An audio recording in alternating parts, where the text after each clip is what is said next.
Good morning friends. देखिए, मेरा नाम संतोष कुमार सिंह है और मुझे उतना आइडिया नहीं है कि कैसे वीडियो बनाया जाता है। ये मेरा पहला बार है कि मैं कैमरा को फेस कर रहा हूँ, तो अगर कोई त्रुटि हो गई हो तो मुझे माफ़ कीजिएगा। देखिए, हम आज जो जिस सदी में जी रहे हैं, उस समय हम लोग जानते हैं कि 3 चीज़ बहुत ज़रूरी होती है जीवन जीने के लिए, रोटी, कपड़ा और मकान। लेकिन कहीं न कहीं इसमें एक चीज़ मिस है जिसका नाम है शिक्षा। और हमारी ज़रूरत तीनों चीज़ से ज़्यादा आज शिक्षा की हो गई है। लेकिन आज हमारे समाज में शिक्षा का जो हाल कर दिया गया है, वो बहुत ही बुरा कर दिया गया है। सरकारी मामलों में बात करें तो शिक्षा का हाल इतना दूभर है कि सरकारी स्कूल के बच्चे 8वां और 9वां 10वां तक चले जाते हैं और इंग्लिश रीडिंग तक नहीं आता है। अपने नाम को, अपनी कौन-कौन सा सब्जेक्ट है उनको भी प्रोनाउंस नहीं कर पाते हैं। तो उनकी तो बात ही छोड़ दीजिए। लेकिन हम आते हैं क्योंकि गली नुक्कों हर 200 मीटर पर हमें स्कूल मिल जाता है।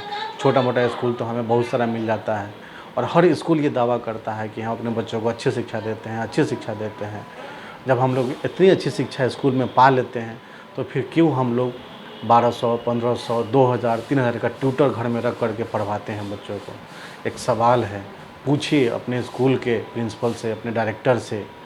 मैं इसलिए बोल पा रहा हूँ कि मैंने 10 साल स्कूल की सेवा की है। विभिन्न स्कूलों में, हाजीपुर के विभिन्न स्कूलों में मैंने पढ़ाया है। मैंने देखा है किस तरह से बच्चों को पढ़ाया जाता है, किस तरह का सिस्टमेटिक तरीका उपयोग किया जाता है। मुझे जहाँ तक अनुभव हुआ है कि लोग सेवा नहीं दे रहे हैं, शिक्षा को एक व्यापार की तरह देखते हैं और ये व्यापार हमारे आने वाले बच्चों के भविष्य के लिए बहुत ही खतरनाक साबित होगा। मैं ये कहना चाहता हूँ कि शिक्षा को एक सर्विस बनाया जाए, एक सेवा बनाया जाए और उसको देने के लिए सबसे न्यूनतम मूल्य लिया जाए बच्चों से, ताकि गरीब के बच्चे भी समानता से बड़े बच्चों के साथ पढ़ सकें। मैं संतोष कुमार सिंह एक ऐसे ही आप लोग के सामने आया हूँ ये बताने के लिए कि मैं एक नींव रखने जा रहा हूँ ऐसी शिक्षा पद्धति का, ऐसी गुरुकुल सिस्टम का जो पहले चला करती थी, जिसमें गुरुओं का सम्मान होता था, लोग सद्भावना सीखते थे, लोग प्रेरणा सीखते थे, लोग शिष्टाचार सीखते थे, लोग उस समय संस्कार दिया जाता था बच्चों को, हर तरह का जो होता है प्रयोग किया जाता था बच्चों के ऊपर। लेकिन आज शिक्षा का जो है कमर्शलाइजेशन हो चुका है बुरी तरह से। इसीलिए मैंने एक शुरुआत की है छोटी सी, उस दिशा में जिस समय वैदिक पीरियड में जो चलता था शिक्षा, वैसे शिक्षा पद्धति के अनुसार मैं अपने बच्चों को पढ़ाऊँगा, पढ़ाता हूँ। और जहाँ तक मैंने अपने पढ़ाने के क्रम में ये देखा है कि मैंने अपना बेस्ट दिया और बच्चे भी आजकल क्या हो गए हैं कि सही से अगर उसको एजुकेशन दिया जाए तो लेना नहीं चाहते हैं।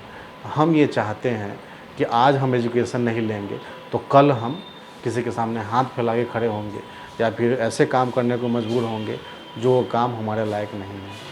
तो आप सभी गार्जियन अपने अपने आप से पूछिए कि क्या हम जो पैसा खर्च कर रहे हैं उस पैसे के मुकाबले हमारे बच्चे सीख रहे हैं कि नहीं सीख रहे हैं।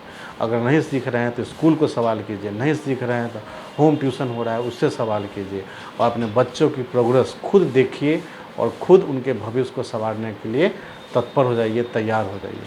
क्योंकि सब कुछ बेच दिया जाएगा, सब कुछ बिक जाएगा, सब कुछ नष्ट हो जाएगा, लेकिन जो शिक्षा है, जो ज्ञान है, वो नष्ट नहीं होता है, वो बाँटने से और बढ़ता है।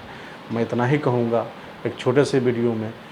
बहुत संवेदनशील विषय है शिक्षा, इस पे सबको सोचने की ज़रूरत है और संस्कार सहित एक सभ्य समाज की निर्माण करने की ज़रूरत है।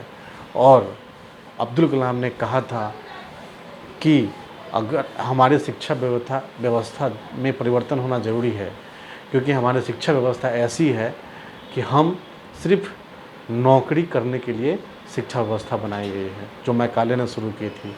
जो ये शिक्षा व्यवस्था है, उस व्यवस्था को से चलते रहेंगे तो सिर्फ नौकर ही पैदा होंगे। इसलिए शिक्षा व्यवस्था में परिवर्तन करके, और बहुत सारा स्कोप है, एंटरप्रेन्योर का स्कोप है, बिजनेस का स्कोप है। हम लोग सिर्फ तैयारी करते हैं, कंपटीशन की तैयारी करते हैं, शिक्षा का एक मोटिव बना दिया कि नहीं नौकरी करना है, नौकरी करना है। There are many other works to do except then education except then service. हम लोगों ने शिक्षा के अंदर से खेल गायब कर दिया। बहुत सारे स्कूल में प्लेग्राउंड नहीं है, हमने बच्चे को डाले जा रहे हैं उसमें। अरे दिन दिन भर बच्चा पढ़ेगा, वो खेलेगा कब यार? Just think about this. These are the sensitive issues we have to talk, we have to sit together to talk upon it. I am going to start a new education system in a I will teach the student in a practical way. I will give the student, nourish the student to overcome itself all the challenges that come into their path. I will teach my students to be self-dependent and be a good human that will help the another person. कोई भूखा नहीं रहेगा अगर हमने सिर्फ 3 लोगों की मदद करना स्टार्ट कर दिया तो। कोई भूखा नहीं रहेगा, कोई असहाय नहीं रहेगा, गरीबी मिट जाएगी इस देश से। सब कुछ सरकार नहीं करेगा, हमें भी कुछ करना पड़ेगा। बड़े बड़े वादों, बड़े बड़े ड्रामेबाजी नेता लोग तो करते हैं, हम अपने स्तर पे जो कर सकते हैं वो हम करेंगे। और शिक्षा के लिए मैं आज एक पहला कदम डाल चुका हूँ और मैं हमेशा आपके सामने आ कर के और कुछ न कुछ जो मेरे दिल में है, जहन में है, मैं बताते रहूँगा और शिक्षा को ऊंचाई तक ले जाने के लिए मैं अपना जीवन लगा दूँगा। तो आइए मेरे साथ जुड़िए। और मैं अपने निवास स्थान पे पढ़ाता हूँ और लगातार पढ़ाऊँगा, क्योंकि अब मैंने सोच लिया, मैं भी बहुत डिस्ट्रैक्ट हुआ था और डिस्ट्रैक्शन से बहुत तरह का रास्ता मैंने अपनाया और हर तरह का जीवन में सब कुछ देखने के बाद मैं एक जगह स्थित हो गया हूँ कि नहीं, एजुकेशन से बेटर कोई सेक्टर नहीं है, इससे बेटर कोई सर्विस नहीं है। इसीलिए मैं शिक्षा को अपना पूरा जीवन दूंगा और मेरे द्वारा अगर 5 बच्चों का भी कल्याण हो जाता है, एक अच्छा मानव बन जाते हैं, तो मैं अपने आप को धन्य समझूंगा। इसी के साथ मैं आप लोग से विदा लेता हूँ। बहुत बहुत धन्यवाद।